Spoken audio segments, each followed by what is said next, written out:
Right. When did you begin your career as a law enforcement officer?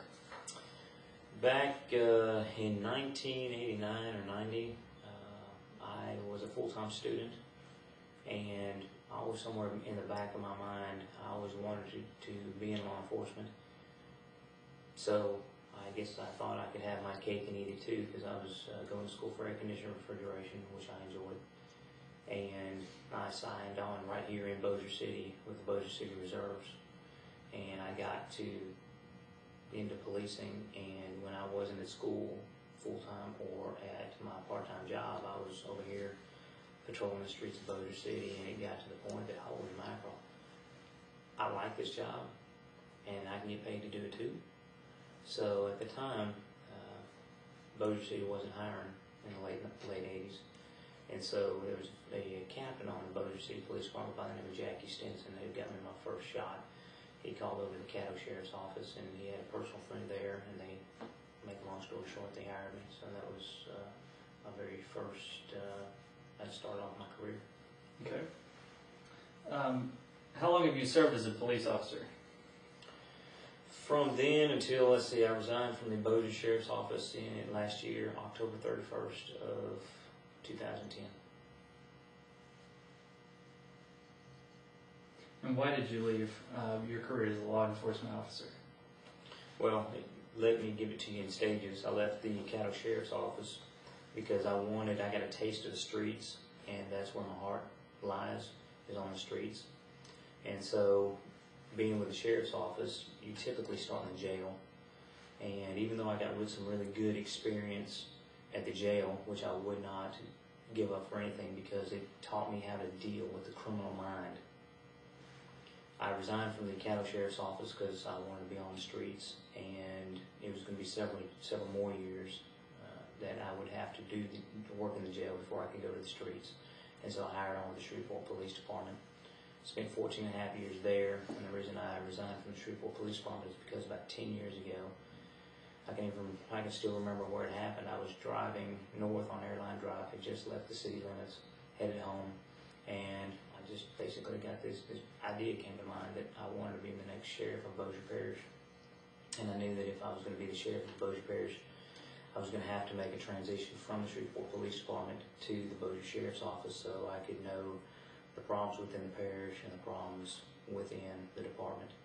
So that was the reason I resigned from the Shreveport Police Department, and the reason I resigned from the Bossier Sheriff's office is because since the sheriff is an at-will employer, it would be very difficult to run a campaign. And all right, what were your duties throughout your career at the Sheriff's Department? When I worked for a Cattle Sheriff's office, my assignment was corrections, and that's what I worked. On my days off, I was able to go out and ride on patrol.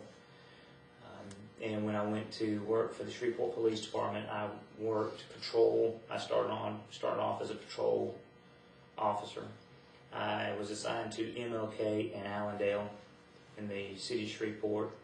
In about 1999, I transferred to a street crimes unit, being the directed patrol unit, where the unit had a specific function. We worked out of the Office of Special Investigations, which would be narcotics. And our sole function was to target street crimes and open-air drug markets and respond to all major crimes in progress.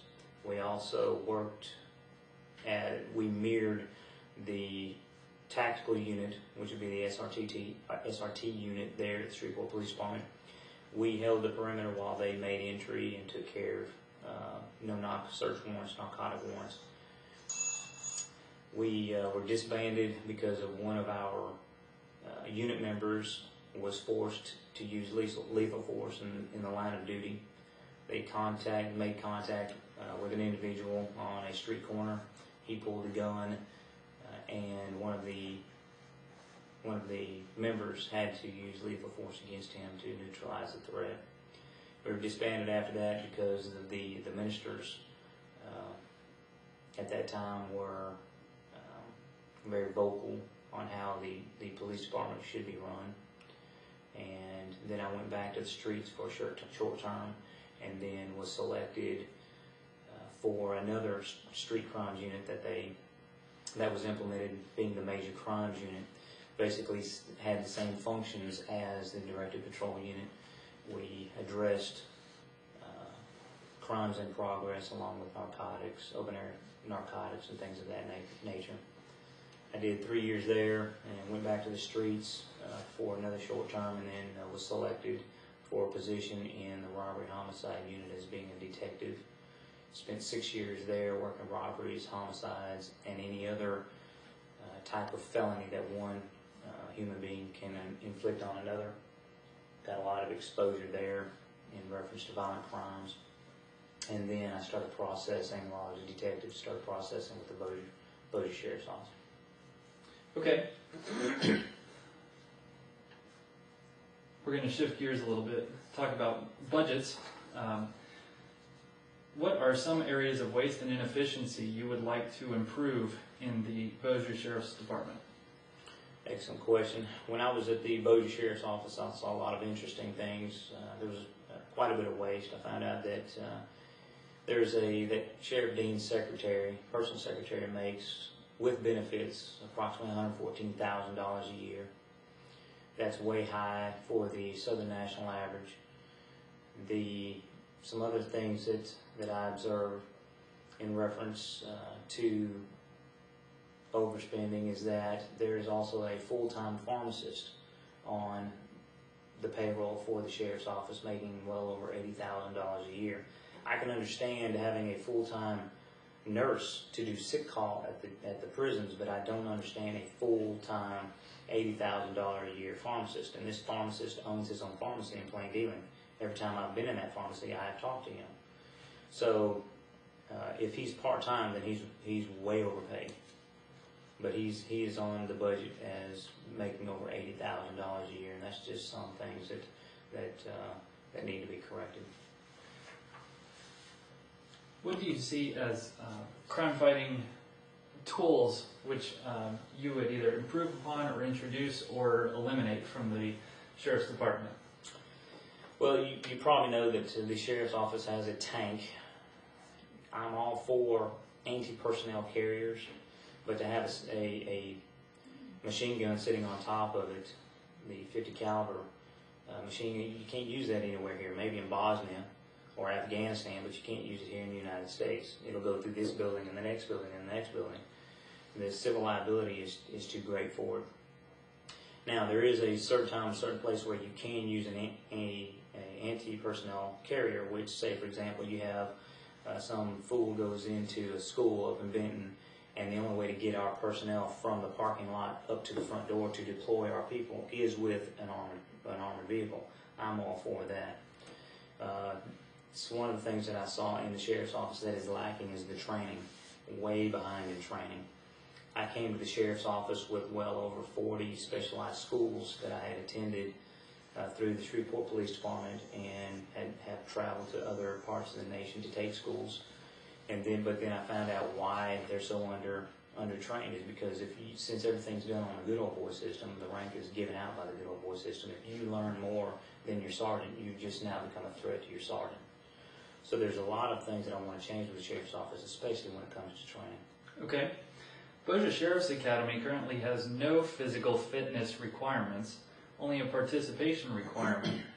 Do you agree that being in good physical condition is important for deputies' health and safety and their ability to effectively fight crime? And do you plan to require the sheriff's deputies to achieve a certain standard of physical fitness? Yes, I do. First off, it's civil liability. It's a civil liability on the department because if you have a deputy who's so out of shape that they cannot perform the functions of a law enforcement officer, then they need to be weeded out. If they can't pass the minimum Cooper standards to get into the academy, then they should not have been given the opportunity to get into the academy in the first place. If we're training individuals outside of our department and they're coming to the academy to be trained, and the reason they're there is because of the dollar signs, then we are not doing anyone any justice by letting them continue on to be out of shape. First off, again, it's a civil liability issue. If he is chasing a suspect in his jurisdiction, wherever he's from, and keels over from a heart attack, then the civil liability falls on the sheriff's office because we passed him through, and under my leadership, that's not going to be an issue anymore. Mm-hmm. That's not going to happen. Now, one of the things I want to do is start a physical fitness regimen.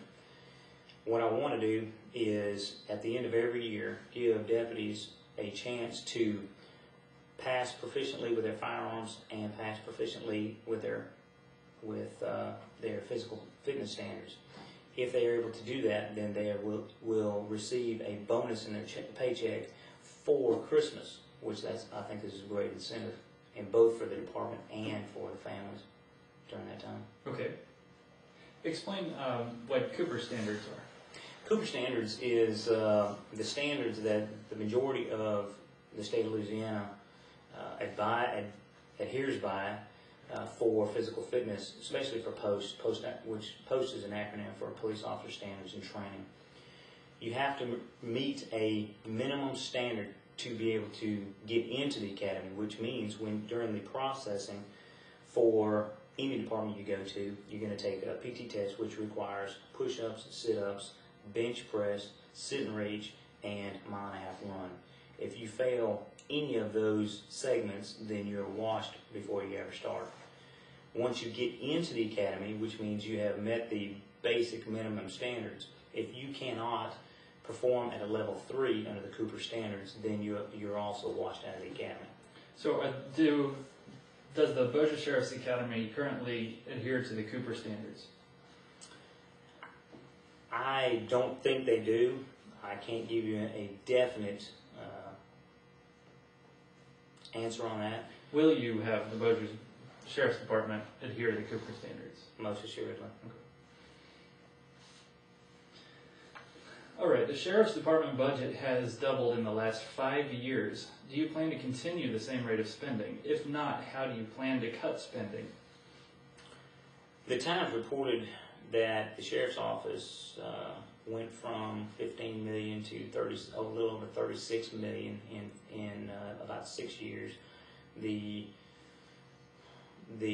budget now is a little bit more than $39 million. The rate of spending, if it keeps going, then the Sheriff's Office is going to end up spending more than what it's bringing in sales tax and ad valorem tax. We can't spend more than what we bring in. If we do that, then there's going to have to be some huge budget cuts from someplace. I don't want to cut personnel. These are hard times. The last thing I want to do is lay anybody off. And because you're not only laying off the employee, but you're hurting the mother or the spouse.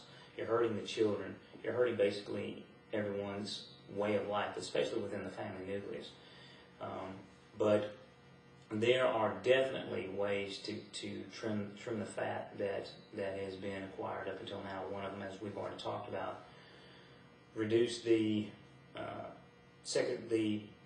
sheriff secretary's salary down to the Southern national average. You can, there's the posse that they drive around, and as you know, $4 a gallon for gas we're going to have to do something about that, or we're going to have to either reduce the program, or we're going to have to do away with the program. There's several things that we can do. I know that there's other high-priced administrators on the department who need to tighten their belts. And the reason they are there is because they found some favor with the sheriff. You addressed this a little bit earlier before. In my own research, I've discovered that there are people who, I guess, have a lowest rank. I'm not sure what the rank is actually called, but there are deputies who make more than sergeants, and sergeants who make more than lieutenants. It seems that the entire system of rank and salary is very disjointed. How does that endanger or cause conflict within a sheriff's department, and what do you plan to do in order to address that? Good question. One of the problems within the sheriff's office is that there's no rank structure. You find favor with the sheriff, and so he gives you rank. The sheriff's office is notorious with giving individuals rank who, first off, don't exhibit the qualities for being a supervisor, nor do they possess the knowledge and experience to be supervisor. I had lieutenants on the department who only had 5 years on, who were lieutenants. There's no way that they had the experience to be a lieutenant, nor the knowledge to be a lieutenant. One of the things I'm going to do is I'm going to implement a true rank structure within the sheriff's office. That by just implementing a rank structure, there will be built-in pay raises into that rank structure. And there's built-in pay raises within the seniority within that rank structure. The reason you have so many problems within the sheriff's office is, again, is because you have individuals who have been on the department for many, many, many years and who end up retiring from the department with no rank. And then they end up having more knowledge than the individuals who only have 5 or 6 years on. So it's a very big problem with the rank structure within the sheriff's office, because there really isn't any. You just basically hand it to you. So how will you remedy the current situation? What specific steps will you take in order to remedy that some deputies make more than a sergeant, some sergeants make more than a lieutenant? Will you... Through the rank structure. The rank structure is a deputy. You're going to have your starting salary, and then in 5 years you can put on rank. That first rank will most likely be private or corporal. It's going to have built in that when you meet the minimum requirements for that rank, when you enter into that rank, you get a pay raise to that rank. When you meet the minimum requirements for sergeant, which there's going to be, first off, the minimum requirement is going to be years of service. It's going to be minimum requirement. So once you enter into that rank, it's a built-in pay raise, and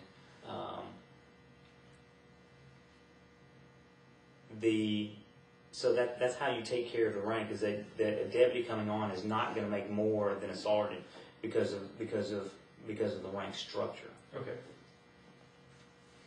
How do you plan to reduce crime in Bossier Parish?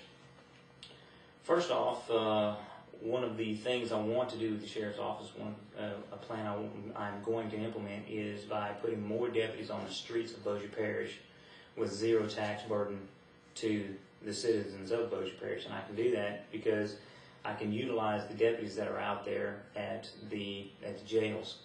Unfortunately, working for a sheriff's office, we have to start at the jail, which is at the very bottom.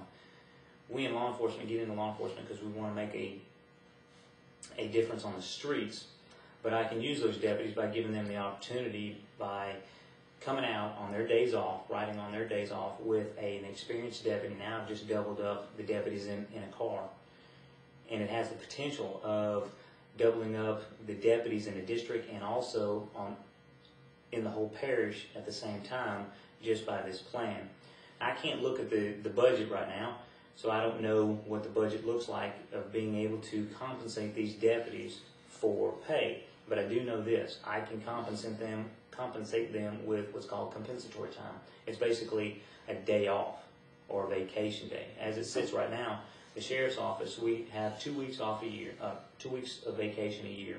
If I want to go see my child at a little play, then I have to burn my vacation time. But they will accrue this comp time, and then they can use it to do whatever they want to do with their families instead of having to burn their vacation time. It's a win-win situation for the deputies and also for the parish, citizens of the parish.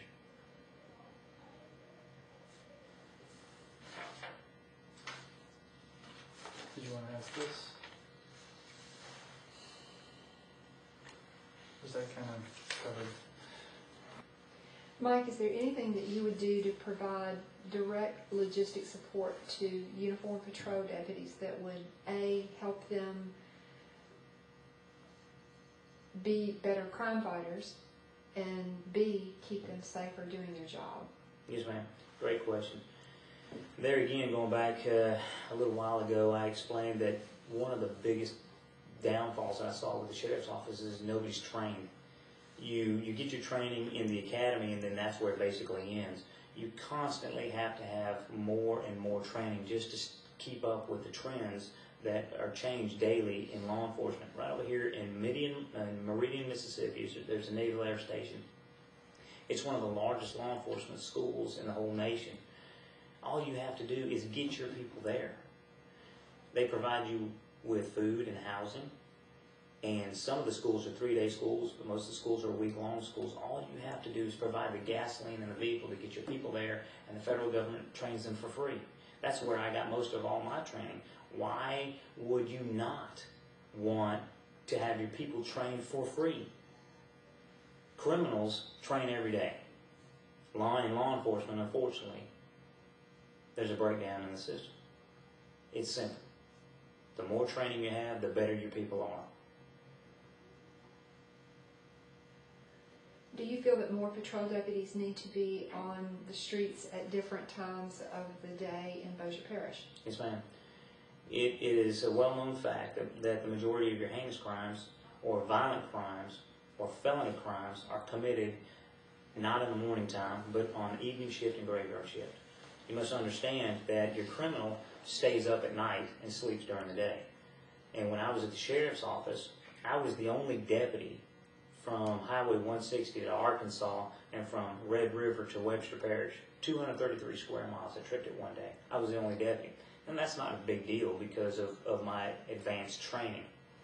But when you have between 4 to 6 deputies on graveyard shift, and that's true, 4 to 6 deputies on graveyard shift for the whole parish, that's just mismanagement. First off, it's a liability to the deputies, and it's a liability to those individuals who we have sworn to protect. If I'm up near the Arkansas line watching a meth house, because there's a couple of them up there that I used to watch, and somebody's breaking into a house, and a woman is frantic on the phone, she's hiding in the closet, and she's in I-van, there's no way in hell I'm going to be able to get there in time to help. There again, you double up your deputies in your cars, and my plan of bringing the deputies out of corrections to have some fun will fix the problem, or at least help. I do have another question relative to the budget. What administrative or business experience do you have that would qualify you to run the Bossier Sheriff's Office, which has a budget of upwards of $39 million for 2012? I don't have any experience with working with budgets or manpower or anything like that. I do have a degree in organizational management. It's a business degree. But I do know what works and what doesn't work, because I've seen it from several eye-point views with different departments. I've seen what works, I've seen what doesn't work, and you know what? The biggest part of this job is heart, and I've got a lot of it. Where's your degree from? You mean where I graduated from? Your organizational management degree? Mm-hmm. Wiley taught. Oh, okay.